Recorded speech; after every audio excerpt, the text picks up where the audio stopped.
Hello everyone. आज हम went for surplus approach यानी कि अतिरेक निर्गम का सिद्धांत डिस्कस करने जा रहे हैं। सबसे पहले तो ये देखते हैं कि ये जो सिद्धांत है हमारा, ये एक तुलनात्मक लागत सिद्धांत यानी कि कंपेरेटिव कॉस्ट एडवांटेज थ्योरी से किस प्रकार से अलग है।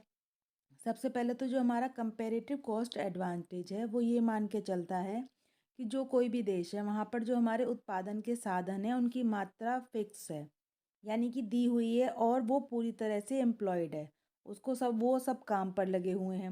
और जो हमारा ट्रेड होता है उसका काम केवल ये है कि जो भी हमारे संसाधन हैं, रिसोर्सेज हैं, वो देश के उपभोग पर और एक्सपोर्ट के लिए लगाए जाते हैं। यानी कि एक टेक्नोलॉजी दी जाती है और पूर्ण रोजगार की स्थिति होती है।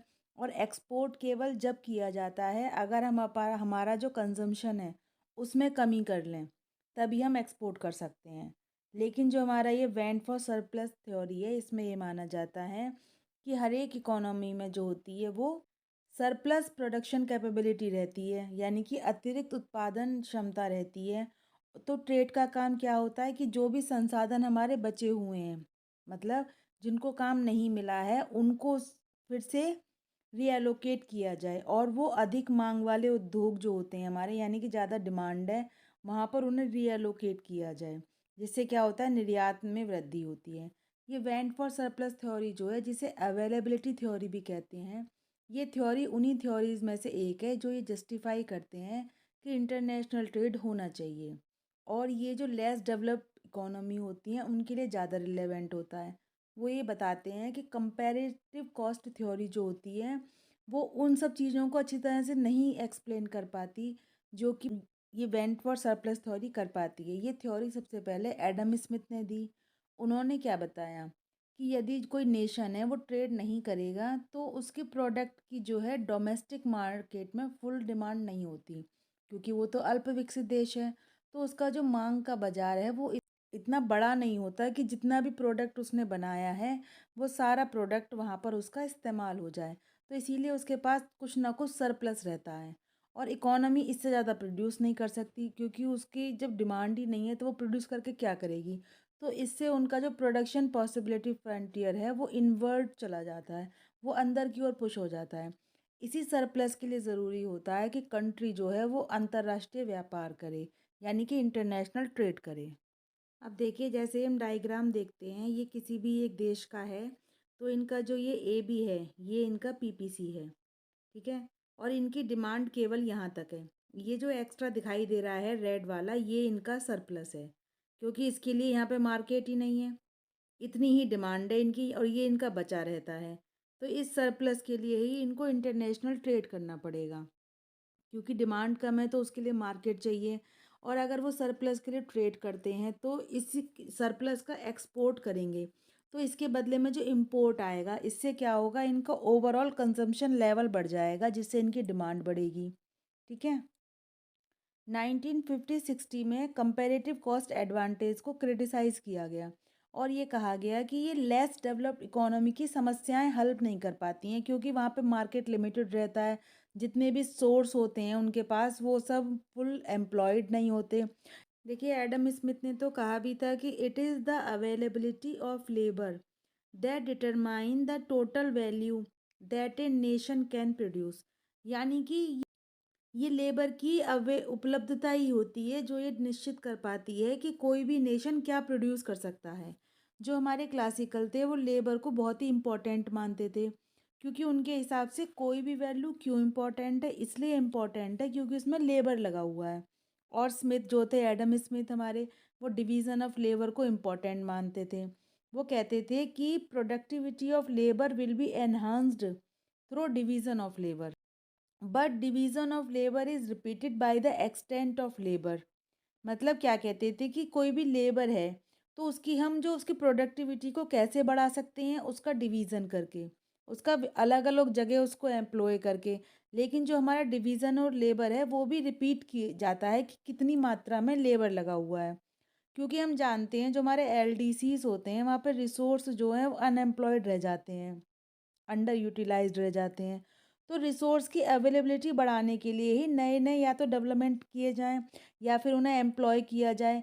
मगर ये यूटिलाइज़ जभी तो हो पाएँगे जब इनके लिए मार्केट होगा। मान लीजिए हमने सबको एम्प्लॉयमेंट दे दिया, वो सब काम में लग गए और सब वो प्रोडक्शन करने लगे, लेकिन जो वो चीज़ बना रहे हैं वो बिकेगी कहाँ? जब तक उनके लिए मार्केट नहीं होगा, क्योंकि एलडीसीज़ में मार्केट भी लिमिटेड होता है। तो कंपैरेटिव जो कॉस्ट एडवांटेज थ्योरी थी, इसमें लेबर की प्रोडक्टिविटी देखी जाती है कि वो कहाँ ज़्यादा प्रोडक्टिव है, उसे वहीं प्रोडक्शन करना चाहिए। लेकिन जो लेबर है हमारा, वो अवेलेबल ज़्यादा रहता है, तो हम क्वांटिटेटिव एस्पेक्ट को नहीं देख सकते। अब देखिए, इसको एक डायग्राम से समझ लेते हैं। जैसे कि यहाँ पर देखिए, हमारा जो एक्स है वो एक्सपोर्टेबल गुड है और वाई जो है वो इम्पोर्टेबल गुड है। हम जानते हैं कि जो डोमेस्टिक मार्केट है, यहाँ पर पूरी डिमांड नहीं है और इतनी हमारी जो थी ये सरप्लस थी।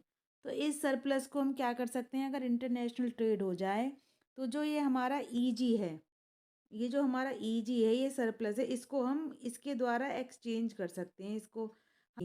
तो ये थ्योरी इसीलिए इम्पोर्टेंट है क्योंकि जो लेस डेवलप्ड इकोनॉमी होती हैं, वहाँ पे मार्केट जो है वो लेस डेवलप्ड होते हैं और वो क्या करते हैं, कई तरह से उनको रेस्ट्रिक्ट करते हैं।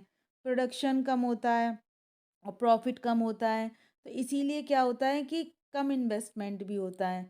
तो अगर एम्प्लॉयमेंट भी कम होता है, लेकिन अगर उनको वेंट मिल जाता है, वेंट यानी कि उन्हें एक आउटलेट मिल जाता है जिससे कि वो अपने सरप्लस को बाहर निकाल सकते हैं, तो उनका जो प्रोडक्शन है वो वेस्ट नहीं जा रहा। तो वो प्रोडक्शन वेस्ट नहीं जाता है, तो फिर इससे क्या करते हैं, वो इन्वेस्टमेंट भी करने लगते हैं और जब बड़े लेवल पे प्रोडक्शन करने लगते हैं, जिससे क्या है, एम्प्लॉयमेंट बढ़ने लगता है और जो इनका पीपीसी होता है वो आगे फर्दर एक्सपेंड हो जाता है। देखिए, इसमें क्या होता है कि हम जो अपना सरप्लस को यूज़ करने लगते हैं, इंटरनेशनल ट्रेड करने लगते हैं, तो इससे हमारी इकोनॉमिक एक्टिविटीज़ हैं वो भी बढ़ जाती हैं।